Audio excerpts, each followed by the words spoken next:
சாலமோனுடைய விழுகை, அந்த தாவீதின் கூடாரம் விழுந்து போன அந்த விழுகைக்கு காரணம் சாலமோனுடைய மிகப்பெரிய பாவங்கள். ஆமென். அப்ப விக்கிரகங்கள் உள்ள வர ஆரம்பிச்சது, தோப்புகள் உள்ள வர ஆரம்பிச்சது. இப்படி பாவத்துக்கு மேல பாவத்தை செஞ்சு செஞ்சு செஞ்சு விக்கிரக ஆராதனை, விபச்சாரங்கள் இது அதிகமாகி ஒரு கட்டத்துல தேவனுடைய அந்த அன்பை மறந்து போன ஒரு சந்ததியாக இந்த இஸ்ரவேல் ஜனம் மாறி அக்கிரமத்துல விழுந்து போனது.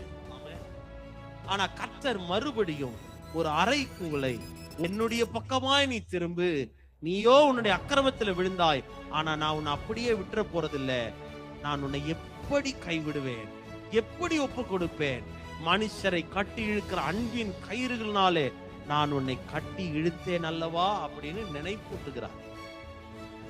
சொல்றீங்க அல்லேலூயா.